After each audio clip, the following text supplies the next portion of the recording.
Hey YouTube, this is Reagan, Brown Sugar 43085, and I am coming at you with an additional video this week.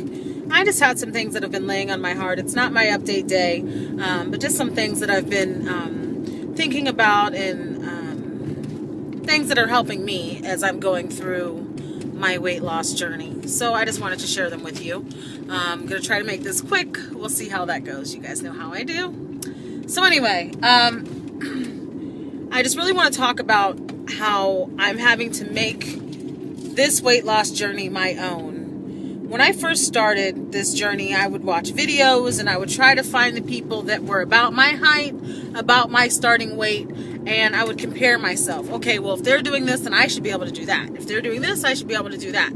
And not realizing that there's so much more. There's so much more to this weight loss journey than just numbers. There's so much more to this weight loss journey than calories in, calories out.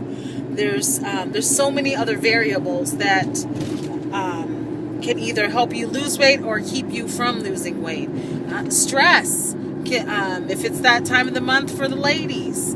How much muscle you have. I mean, someone's body makeup, I could weigh the same amount as somebody else, and they could have a higher body fat percentage than I am. And the more muscle you have, the more fat you're going to burn. So there's so many things that attribute to someone's weight loss that it makes it very difficult to compare one person's journey to another.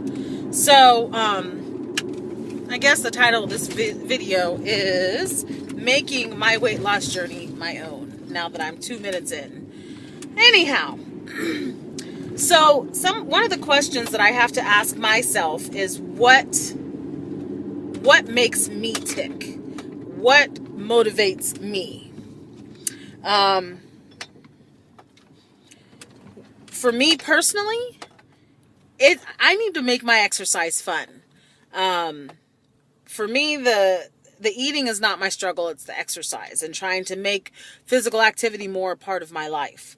So I've got to find things that I actually enjoy. I can remember going to the gym before, and me and the elliptical would have a little meeting, and we didn't quite get along, me and that stinking elliptical. I feel it's the devil's machine, really. Either that or a man. However, but I felt like I had to triumph this elliptical. You know, if I hate the elliptical, well, I got to try that much harder. And I think the longest I went on that stupid machine was probably 15, 20 minutes. But getting past that first 5 minutes was awful. And then moving beyond that was awful. And it sucked. And really, I've got to think about it. If I never get on an elliptical machine again in life, I'll be okay. My life can be complete without going on the elliptical. And there's really no reason for me to go on the elliptical because it's not a part of what makes me tick. And if I need to be active, if I need to exercise, why not find things that I enjoy? For me, that's what's going to work. So the elliptical, cross that off the list. One of the things I started doing is running. Jogging. Slowly. I don't know, I never liked jogging as a kid, but there's something about it that's, I don't know, I halfway enjoy it. But my main thing that I enjoy is dancing, the hip hop classes, going out dancing with the girls. Those are things that I could do hip hop classes every day of the week. You know, let me get my little groove on, let me do my thing, I'm good to go, let me get my sweat on, yeah.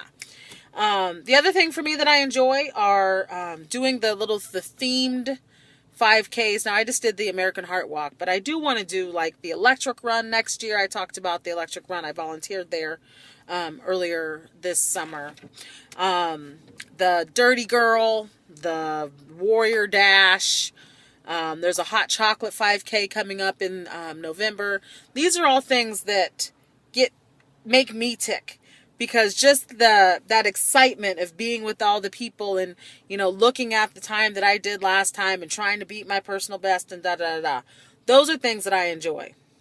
But really having to make it my own and not comparing myself to you know, this person or that person that's going to the gym and, oh, they're going on the elliptical. Well, you know what? That's their thing. That's their MO. That's fine. That's not what works for me. And making this journey my own, then I'm going to cross off the elliptical and move on with my 5K, my hip hop, and my little mini jogging attempts. All right. I tried to make some notes here to try to speed things along so I'm not trying to remember everything that I wanted to say. Now, as far as making this journey my own, this journey, I have begun this journey, but this journey is ongoing. It's never going to end. This is my life. These are choices that I need to make for me. This is my life that I'm living. I'm no longer sitting on the sidelines. That's not going to roll with me anymore. All right, so what I'm going to do is I'm just going to kind of touch on some quotes. I have made a reward chart, and I have these quotes that keep me motivated, and I'm going to touch on them just so I can refer back and look at this video when I'm feeling discouraged and that I have a hard time, you know, if I'm having a hard time continuing on, I'm going to put this video on and try to encourage myself.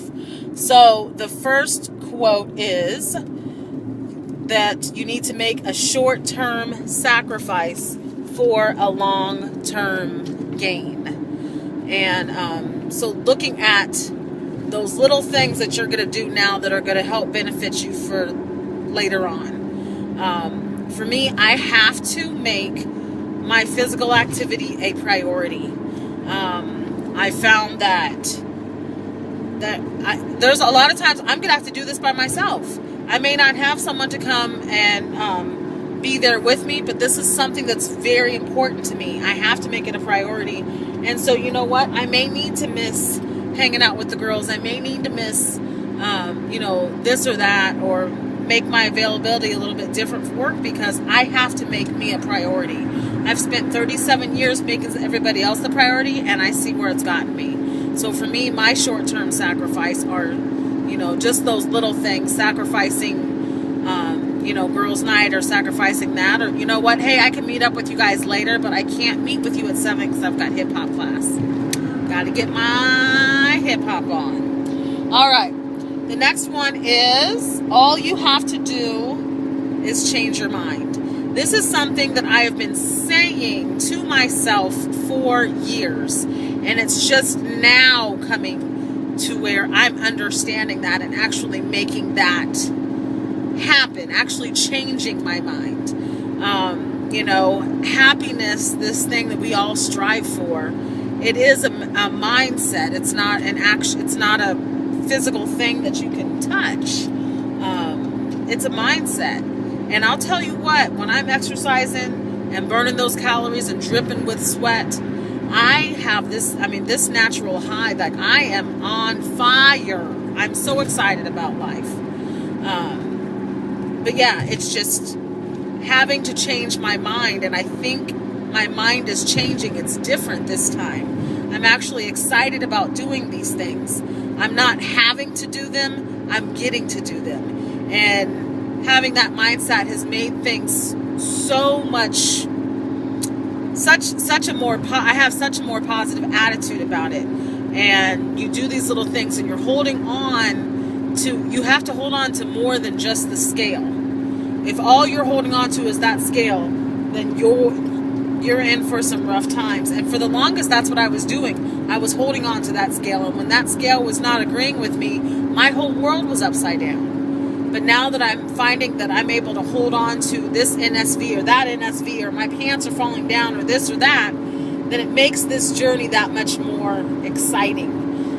There's always one more thing that's always something exciting going on, some new challenge, some new obstacle that I've been able to overcome. With that, I'm going to obviously make this a part 1, and then I'm going to come back at you with a part 2. So we'll try that. All right, I'll see you guys in a little bit.